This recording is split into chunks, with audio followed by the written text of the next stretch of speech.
Hello friends, मैं वीरू चौहान। संयम UPSC में आपका स्वागत है। हेडिंग देख के आप समझ ही चुके होंगे वीडियो के अंदर क्या होने वाला है। शुरुआत वीडियो से करते हैं। कैसे बना भारत दुनिया में शीर्ष दूध उत्पादक देश।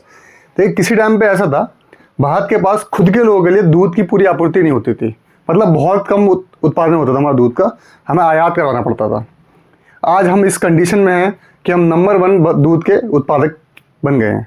ठीक है, आगे देखते हैं क्या सफर तय किया हमने। ऐसा बना भारत दुनिया का सबसे बड़ा दूध उत्पादक। आज भारत दुनिया में दूध का सबसे बड़ा उत्पादक है, जो वैश्विक दूध उत्पादन में 24% का योगदान देता है। मतलब कि अगर पूरे दुनिया में अगर दूध उत्पादन होता है तो 24% सिर्फ इंडिया ही उत्पादन करती है। मतलब 24% दूध हम उत्पादन कर रहे हैं पूरी दुनिया का। ठीक, मतलब 1/4 लोग कह सकते हैं। किंतु एक समय भारत दूध की कमी वाला देश था। भारत के डेयरी उद्योग को अपना अस्तित्व बचाए रखने के लिए संघर्ष करना पड़ रहा था। 26 नवंबर को राष्ट्रीय दुग्ध दिवस, मतलब कितना, 26 नवंबर। इस दिन कुछ और भी होता है, याद रखना आप लोग। क्या होता है? संविधान दिवस। संविधान दिवस हम मनाते हैं। ठीक,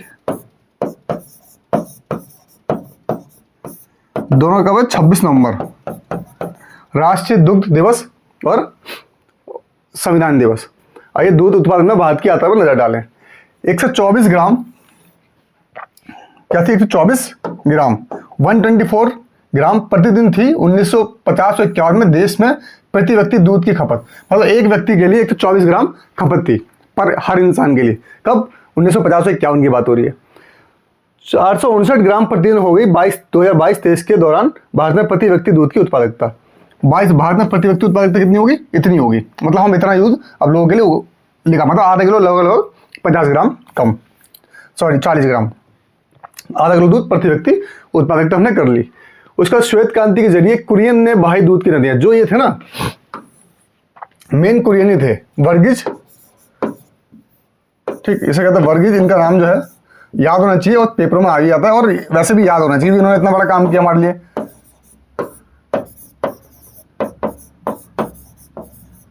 ठीक, ऐसे लोग हैं जैसे स्वामीनाथन जी का नाम, इनका नाम याद रखना चाहिए क्योंकि इन्होंने देश को बहुत बड़ी चीज दी है। ठीक है, तो क्या नाम था?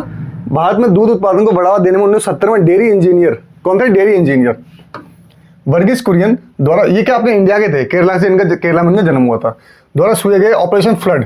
ऑपरेशन फ्लड किससे ताल्लुकात है? मतलब किससे है वो? किससे है? दूध उत्पादन से, ऑपरेशन फ्लड। ठीक, श्वेत क्रांति भी कहते हैं, व्हाइट रेवोल्यूशन। ठीक, में महत्वपूर्ण भूमिका निभाई थी। इस ऑपरेशन में बिचौलियों को हटाकर यह सुनिश्चित किया गया कि उत्पादकों को उपभोक्ताओं द्वारा भुगतान की जाने वाली कीमत का बड़ा हिस्सा मिले। मतलब जो कंज्यूमर और प्रोड्यूसर है उनको दोनों को आपस में एक पूरी लिंक कर दिया, इनको बिचौलिया बीच में से हटा दी, मीडिएटर हटा दिए थे उन्होंने। गुजरात के आणंद में डेयरी किसानों की एक छोटी सी सहकारी संस्था कैरा जिला सहकारी दूध उत्पादक संघ को भारत के सबसे बड़े दूध उत्पादकों में से एक अमूल में बदलने वाला। मतलब पहला क्या था? आणंद में डेयरी किसानों की एक छोटी सी सहकारी संस्था, क्या ना, कैरा जिला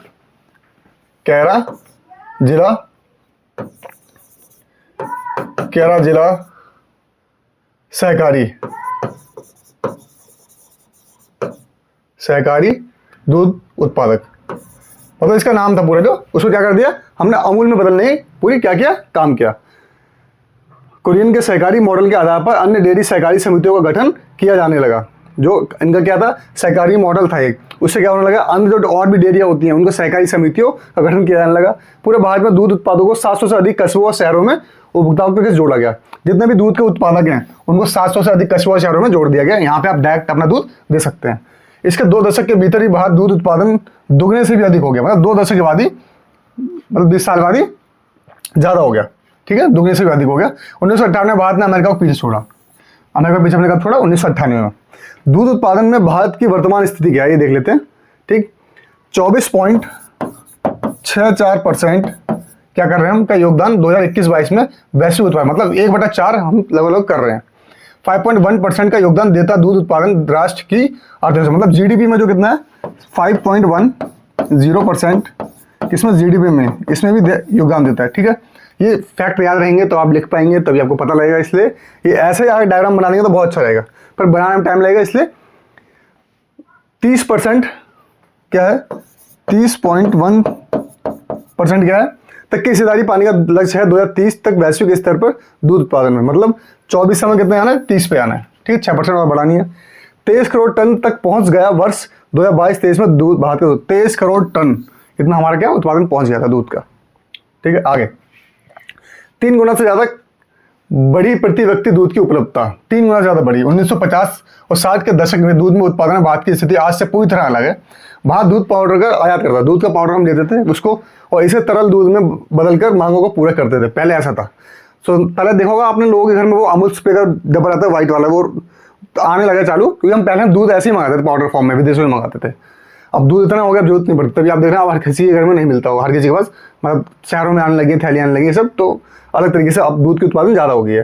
पहले ऐसा दूध आता था व्हाइट पाउडर में आता था।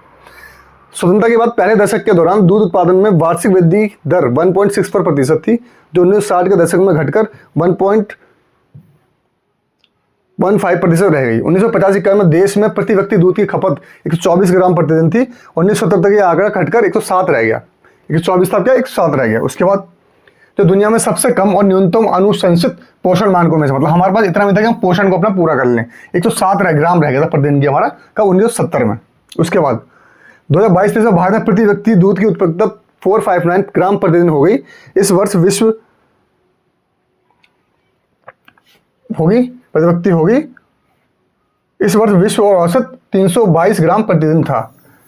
विश्व का औसत कितना था 322 ग्राम पर डे, और हम कितना कर रहे हैं 459 ग्राम पर डे, मतलब हम इससे भी 100 ग्राम से ज़्यादा उत्पादन कर रहे हैं, और जो वैश्विक औसत जो प्रतिदिन की खपत है उसके, तो इसका मतलब हमने दूध में बहुत ज़्यादा माइलस्टोन हासिल किए।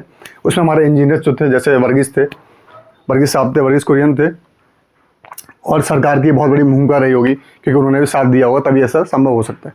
तो इसलिए ये धीरे धीरे लक्ष्यों को हासिल किया जाता है। 1950-51 में हमारे पास खुद का दूध नहीं था, 70 तक हमारा दूध नहीं होता था, इतनी कमी होती थी, और 98 हमने अमेरिका को पीछे छोड़ दिया, और 22-23 में दुनिया में सबसे बड़े हम उत्पादक बन गए हैं।